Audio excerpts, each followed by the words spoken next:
چطوری با مکافات یه قهوه درست کنیم. مکافات ها اندازه‌های مختلفی دارن، از 1 کاپ تا چند کاپ، که 1 کاپ برای 1 فنجون و چند کاپ هم که برای تعداد فنجونای بالاتر. الان این مکافاتی که من دارم و قراره که باش یه قهوه درست کنیم مکافات 3 کاپ هستش. مکافات به طور کلی 3 تا بخش داره که این مخزن آب هست که آب در اینجا ریخته میشه. این هم سبد قهوه هستش که پودر قهوه رو داخلش میریزیم. این هم در نهایت قهوه‌مون که آماده شد داخل این مخزن بالایی قرار میگیره. خب میریم برای انجام دادن مراحل. آب رو به مخزنمون اضافه میکنیم.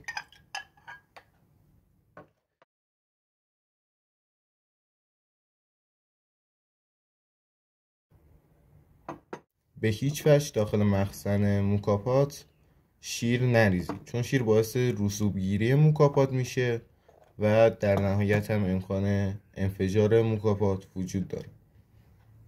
سبد قهوه‌مون رو میذاریم.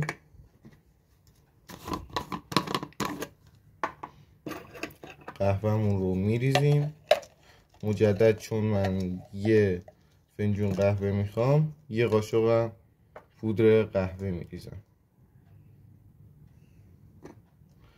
و اینجا با ته قاشقتون صاف میکنید سطح قهوه رو. اینجا نیازی به تمپ نداریم.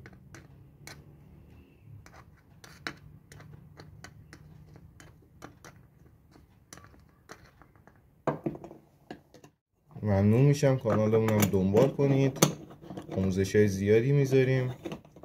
این قسمت ما سطح بالایی مکافات رو وصل میکنیم و محکمش میکنیم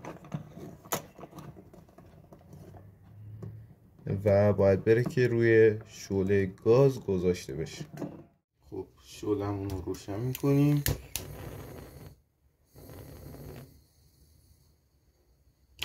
و روی حرارت کم میذاریم.